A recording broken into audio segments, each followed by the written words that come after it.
Students, मैं हूं Anushka ma'am. अगर आप भी बिहार ड्रेसर एग्ज़ाम की तैयारी करना चाहते हैं तो राठौर एजुकेशन पॉइंट के सूर्या बैच को ज्वाइन कर सकते हैं। ये अभी बिल्कुल नंबर 1 पे चल रहा कोर्स है इस एग्ज़ाम के लिए। इसमें आपको सरकारी नौकरी की 100% गारंटी मिलती है अगर आप इस बैच को 100% फॉलो कर लेते हैं और इसमें पढ़ाए गए सारे कंटेंट्स को पढ़ लेते हैं तो आपको आपकी सरकारी नौकरी से कोई दूर नहीं ले जा सकता। अगर आप हमारी सही गाइडेंस में अपनी तैयारी करते हैं तो आपकी नौकरी बिल्कुल सुनिश्चित है इस एग्ज़ाम में। तो आपको बिल्कुल भी देरी नहीं करनी चाहिए और हमारे सूर्या बैच को ज्वाइन करना चाहिए। इस बैच को ज्वाइन करने के लिए आप राठौर एजुकेशन पॉइंट ऐप को प्ले स्टोर से डाउनलोड कर सकते हैं। इस बैच के साथ आपको हमारी टेस्ट सीरीज़ भी फ्री मिल रही है जिसमें टॉपिक वाइज टेस्ट भी मिल रहे हैं, मल्टीपल चॉइस क्वेश्चंस की प्रैक्टिस भी हो जाएगी आपकी। साथ ही साथ आपको एक्सप्लेनेशन और डिटेल्ड आंसर कीज भी मिल रहे हैं। आपकी फुल लेंथ मॉक टेस्ट भी मिल रही है और तो और आपको इस टेस्ट सीरीज़ में पहला टेस्ट फ्री मिल रहा है जो कि हर बच्चा देख करके अपना इस बैच को खरीद सकता है, अपनी तैयारी को शुरू कर सकता है। आपको अगर इस बैच को ज्वाइन करना है तो मैंने बताया आपको राठौर एजुकेशन पॉइंट ऐप को प्ले स्टोर से डाउनलोड करना होगा और हमारे सूर्या बैच को में एनरोल करना होगा। इस बैच को ज्वाइन करके आप अपने सपने को जल्द से जल्द पूरा कर सकते हैं। आज की क्लास में हम लोग कुछ क्वेश्चंस जो कि इस एग्ज़ाम से बहुत ज़्यादा इम्पॉर्टेंट है इस एग्ज़ाम के लिए उन्हें देखने वाले हैं। तो आज का हमारा पहला क्वेश्चन है कि रक्तचाप को मापने के लिए कौन सा यंत्र का प्रयोग किया जाता है। रक्तचाप किसको कहते हैं? रक्तचाप यानी बीपी, ब्लड प्रेशर।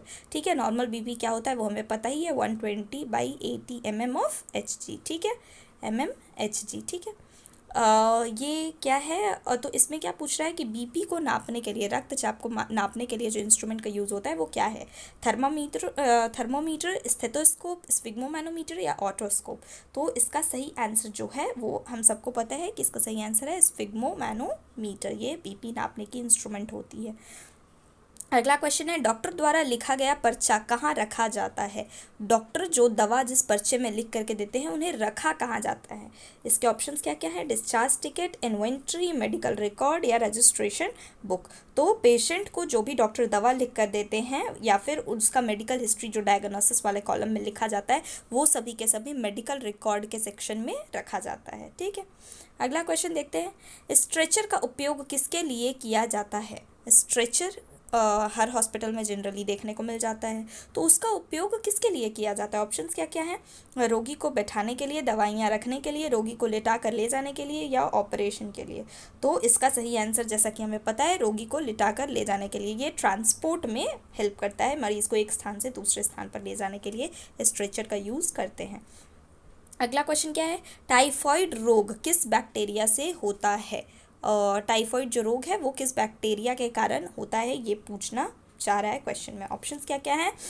स्टेफिलोकोकस, अगला है सैल्मोनेला टाइफाई, ई कोलाई या माइकोबैक्टीरियम। तो इसका सही आंसर है B, salmonella typhi. Salmonella typhi जो है वो ह्यूमन में टाइफॉइड कॉज करता है। ठीक है, अगला क्वेश्चन क्या है? CPR का पूर्ण रूप क्या है, यानी CPR का फुल फॉर्म क्या है? CPR जैसा कि हमें पता है एक लाइफ सेविंग प्रोसेस है जिसमें जो कि इमरजेंसी सिचुएशन में अगर पेशेंट का सांस रुक गया हो या फिर उसकी जो धड़कन है वो किसी तरह से रुक गई हो तो उसको वापस लाने के लिए CPR का प्रोसीजर इमरजेंसी सिचुएशन में पेशेंट्स पे किया जाता है। इसका फुल फॉर्म क्या है? ऑप्शंस क्या क्या दिए हुए हैं? Cardio pulse recovery, cardio pulmonary resuscitation, complete patient recovery या सर्कुलेशन पेशेंट रेस्पिरेशन। तो इसका सही आंसर जो है वो कार्डियो पल्मोनरी रेससिटेशन है। ये बहुत ही कॉमन सा क्वेश्चन था। अगला क्वेश्चन देखते हैं, एनाफिलैटिक शॉक किसके कारण होता है? तो एनाफिलैक्टिक शॉक जो है वो किसके कारण होता है? ऑप्शंस क्या क्या हैं? इन्फेक्शन के कारण, भारी रक्त स्राव यानी ब्लीडिंग के कारण, एलर्जी के कारण या फिर हार्ट अटैक के कारण। तो एनाफिलैटिक शॉक जो है वो एक बहुत ही ज़्यादा ये एक एलर्जी के कारण होता है। अगर एलर्जी बहुत ज़्यादा सीवियर एलर्जी के केस में ये देखने को मिलता है। ठीक है, सीवियर एलर्जी के केस में एनाफिलैटिक शॉक पेशेंट के अंदर देखने को मिलता है जो कि जानलेवा भी हो सकता है। ठीक है, अगला क्वेश्चन देखते हैं, एक बाज सुई का मुख्य उद्देश्य क्या है? ठीक है, एक बाज सुई का मेन मोटिव या उद्देश्य क्या है? ऑप्शंस क्या क्या है? रोगी को डराना, संक्रमण से बचाव, दवा की पहचान या प्रयोग के बाद नष्ट करना। तो एक बाज सुई का जो सबसे मेन इम्पॉर्टेंट काम है वो क्या है, वो संक्रमण को रोकना है, संक्रमण को रोकना है और रोगी को किसी भी तरह के इन्फेक्शन से बचाना है। ठीक है, अगला क्वेश्चन क्या है, जब रोगी को सांस लेने में कठिनाई हो तो उसे किस स्थिति में लिटाना चाहिए, यानी किस पोजीशन में लिटाना चाहिए। अगर रोगी को सांस लेने में प्रॉब्लम हो रही हो तो उसे हम किस पोजीशन में लिटाएंगे। ऑप्शंस क्या क्या है, ट्रेंडललिम्बोग स्थिति, फॉलर्स पोजीशन, या फिर सिम पोजीशन, या प्रोन पोजीशन। तो इसका सही आंसर क्या है, इसका सही आंसर है फाउलर पोजीशन। अगर पेशेंट को सांस लेने में तकलीफ हो रही है तो हम उन्हें फाउलर पोजीशन में बैठाएंगे। फाउलर पोजीशन क्या होता है, जहाँ पे पीठ को 45 डिग्री एंगल या 90 डिग्री एंगल तक उठाया जाता है, या तो पेशेंट ऐसे या पेशेंट को ऐसे रखा जाता है। ठीक है, जिसमें पेशेंट को अगर सांस लेने में दिक्कत हो रहा हो तो वो आराम से बैठा हुआ पोजीशन में तो वो सांस ले सकता है। यही दोनों पोजीशंस जो हैं वो हार्ट वाले पेशेंट को भी, जिनको हार्ट से रिलेटेड प्रॉब्लम हो, उन्हें भी यही पोजीशन में कंफर्टेबली रखा जाता है। ठीक है, अगला क्वेश्चन देखते हैं, संक्रमण से बचाने के लिए हाथ कब धोने चाहिए। ठीक है, संक्रमण अगर हम चाहते हैं कि हमें किसी भी तरह का इन्फेक्शन को कंट्रोल कर सके तो हमें कब हाथ धोना चाहिए। ऑप्शंस क्या क्या हैं, भोजन से पहले, मल त्याग के बाद, मरीज को छूने से पहले और बाद में, या उपयुक्त सभी। तो इसका सही आंसर क्या है, भोजन से पहले हमें हाथ धोना चाहिए ताकि हम किसी भी तरह का इन्फेक्शन को अपने पेट के अंदर ना लें। मल त्याग के बाद भी हमें हाथ धोना चाहिए। मरीज़ को छूने से पहले और मरीज़ को छूने के बाद भी हमें हाथ धोना चाहिए, यानी कि इसका सही आंसर है उपयुक्त सभी। ठीक है, इसका सही आंसर है उपयुक्त सभी। अगला क्वेश्चन क्या है, पहला प्राथमिक उपचार क्या होता है यदि व्यक्ति बेहोश हो जाए। अगर कोई व्यक्ति बेहोश हो जाए तो उसे हम सबसे पहले इमरजेंसी केयर यानी फर्स्ट एड क्या देंगे। तो उसके ऑप्शंस क्या क्या हैं, पानी पिलाना, दवा देना, उसे खुली हवा में लेटाना और चेक करना कि वह सांस ले रहा है या नहीं, या खड़ा करना। तो अगर कोई व्यक्ति बेहोश हो जाए तो सबसे पहले हमें क्या करना चाहिए, तो उसे वो सांस ले रहा है या नहीं ये चेक करना चाहिए, और उसे खुली हवा में, यानी कि ऐसा इन्वायरमेंट जैसे बहुत ज़्यादा भीड़ भाड़ वाली जगह है तो वहाँ से साइड में खुली हवा में लिटाना चाहिए और चेक करना चाहिए कि वो सांस ले पा रहा है या नहीं। ऑप्शन नंबर सी सही आंसर है। अगला क्वेश्चन क्या है, बुखार की स्थिति में तापमान को कम करने के लिए कौन सी दवाएं दी जाती हैं। अगर किसी पेशेंट को फीवर है तो उसका टेम्परेचर कम करने के लिए हमें उसे कौन सी दवाएं देनी चाहिए। ऑप्शंस क्या क्या हैं, ऑप्शन है एमोक्सिसिलिन, पैरासीटामोल, डाइजेपाम, या आइब्यूप्रोफेन। तो इसका सही आंसर हमें जनरली पता है, ये बहुत ही जनरल सा दवाई है कि अगर किसी को फीवर हुआ है तो हम उसे पैरासीटामोल देते हैं, जो कि बुखार कम करने के लिए काम में आती है। ठीक है, अगला क्वेश्चन देखते हैं, स्टरलाइजेशन का मतलब क्या होता है। स्टरलाइजेशन का मतलब क्या होता है, ऑप्शंस क्या क्या हैं, सफाई करना, कीटाणुओं को मारना, पानी डालना, या केवल धूल हटाना। तो स्टरलाइजेशन एक ऐसा प्रोसीजर है जिससे हम इन्फेक्शन को कंट्रोल करते हैं, और स्टरलाइजेशन करके हम जितने भी बैक्टीरिया हैं, वायरसेस हैं, फंगस हैं, प्रोटोजोआ हैं, यहाँ तक कि जो स्पोर्स होते हैं उनके, उस सबको साफ करते हैं। स्टरलाइजेशन का मतलब होता है ऑप्शन नंबर बी, कीटाणुओं को मारना। ठीक है, अगला क्वेश्चन क्या है, अगला क्वेश्चन है, मलेरिया किसके काटने से होता है। मलेरिया किसके काटने से होता है। जैसा कि हमें पता है कि मलेरिया एक डिजीज़ है जिसका वेक्टर मॉस्क्यूटो होता है, लेकिन कौन सी ऐसा मॉस्क्यूटो है, यहाँ पे ऑप्शंस दिए हुए हैं, जिसके काटने से मलेरिया होता है। ऑप्शंस क्या क्या है, काला मक्खी, नर मच्छर, मादा एनोफिलीज मच्छर, या मादा कैलुएक्स मच्छर। तो इसका सही आंसर जो है वो है मादा एनोफिलीज मच्छर। इसके काटने से जो है मलेरिया का खतरा होता है। इनमें जो है, इनमें कौन सा ये देखने को मिलता है, इनमें प्लाज्मोडियम देखने को मिलता है, जो कि ह्यूमन बॉडी में एंटर करके मलेरिया कॉज करता है। ठीक है, अगला क्वेश्चन देखते हैं, कॉटन स्वैब का उपयोग किसके लिए होता है। कॉटन स्वैब का यूज़ हम क्यों करते हैं। ऑप्शंस क्या क्या है, इंजेक्शन देने में, घाव की सफाई में, दवा पीने में, या थर्मोमीटर साफ करने में। तो कॉटन स्वैब का उपयोग जो है वो घाव को साफ करने में होता है और एंटीसेप्टिक लगाने के काम में आता है। इसका सही ऑप्शन है ऑप्शन नंबर बी, घाव की सफाई में। ठीक है, अगला क्वेश्चन देखते हैं, एंटीसेप्टिक का कार्य क्या होता है। एंटीसेप्टिक का यूज़ क्या होता है। ऑप्शंस क्या क्या हैं, शरीर में विटामिन बढ़ाने के लिए, खून को पतला करने के लिए, संक्रमण को रोकने के लिए, या पाचक ठीक करने के लिए। तो एंटीसेप्टिक जो है वो बैक्टीरिया के ग्रोथ को रोकता है, यानी संक्रमण से प्रोटेक्ट करता है, संक्रमण को रोकता है। ठीक है, अगला क्वेश्चन क्या है, हड्डी टूटने की स्थिति को क्या कहते हैं। अगर हड्डी टूटने की स्थिति है तो उसे हम क्या कहते हैं मेडिकल टर्म में।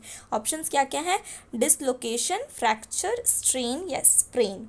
तो इसका सही आंसर है फ्रैक्चर। अगर हड्डी टूट गई हो या उसमें दरार आ गई हो तो उसे फ्रैक्चर कहा जाता है। ठीक है।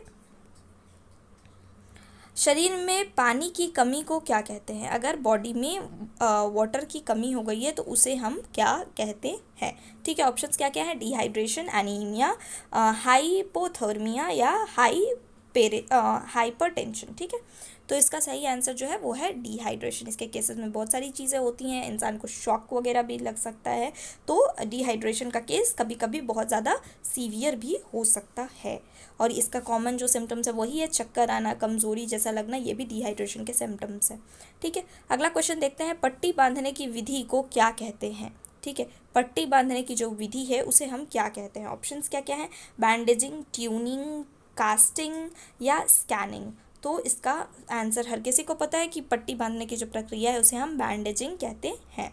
ठीक है, अगला क्वेश्चन क्या है? नस में दवा देने की प्रक्रिया को क्या कहते हैं? अगर हम कोई भी दवा को डायरेक्ट नस में इंजेक्ट कर रहे हैं तो उसे हम क्या कहते हैं? ऑप्शंस क्या क्या है? Intramuscular injection, skin test, intravenous injection या इंट्रा ओरल या ओरल डोज। तो इसका सही आंसर हम सभी को पता है कि इसका जो आंसर है वो है इंट्रावेनस इंजेक्शन। नस में दवा देने को इंट्रावेनस इंजेक्शन कहते हैं, मसल में दवा देने को इंट्रामस्कुलर कहते हैं। ठीक है, अगला क्वेश्चन देखते हैं, सामान्य मनुष्य में रक्तचाप क्या होता है? ये अभी अभी हमने डिस्कस किया था, मैंने बताया था आप लोगों को कि एक एडल्ट ह्यूमन का ब्लड प्रेशर कितना होता है। ऑप्शंस क्या क्या दिए हुए हैं? 120/80 mmHg, 140/90 mmHg, 100/60 mmHg या 160/100 mmHg।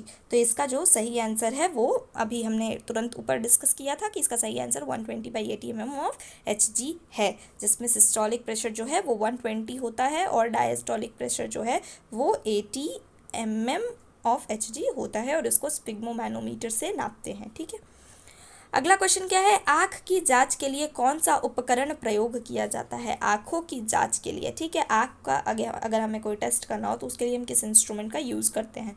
ऑप्शंस क्या क्या दिए हुए हैं? ऑप्शंस है थर्मोमीटर, स्टेथोस्कोप, स्नेल चार्ट या फिर स्पिग्मोमैनोमीटर। तो इसका सही आंसर जो है वो है स्नेलन चार्ट। स्नेलन चार्ट से हम क्या करते हैं? आँखों की टेस्ट, आँखों की जो रोशनी है उसका टेस्ट करते हैं। ठीक है, अगला क्वेश्चन देखते हैं।